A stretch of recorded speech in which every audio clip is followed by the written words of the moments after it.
Книга 13. Тао. Путь Вознесения. Голограмма Бог и богиня времени.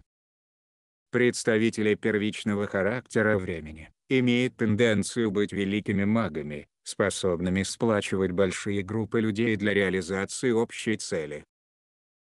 Эти люди могут использовать духовное знание, доступ к которому им открыт, чтобы изменять человеческую грезу. Ганди был примером этого первичного характера в человеческой форме.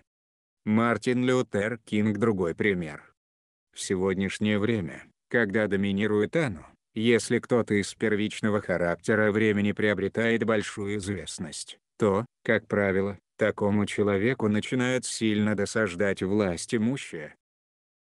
В грядущую эру, люди данного типа будут в состоянии брать позиции лидерства и достаточно уважаться за свои способности, за которые в них не станут стрелять.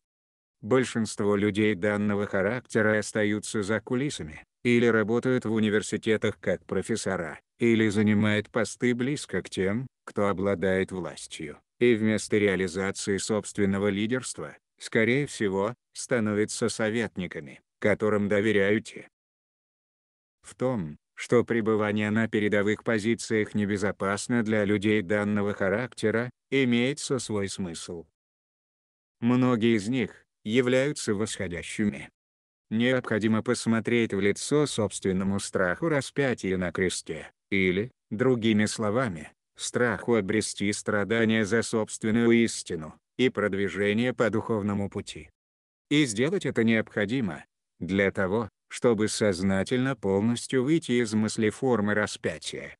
Продвигаясь по пути Вознесения, человек может высвобождать карму за каждый исторический период, в котором когда-то был замучен собственный предок с таким первичным характером, а затем обходить манифестацию подобной проблемы в текущей жизни.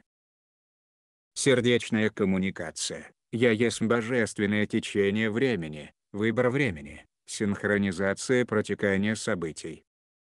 Сердечная коммуникация «Я есть божественное течение времени» приводит к жизни, которая волшебным образом впадает в пространство событий, где все происходит так, как и должно быть, ибо таковы реалии божественного выбора времени.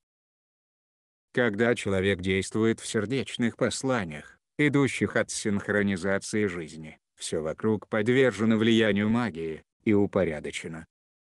Люди, родившиеся с этой голограммой, редко обладают большой энергией на физическом плане, но те из них, кто все же наделен таковой, иногда создают магию, или что-то вроде волшебного восприятия в группах, которые они посещают.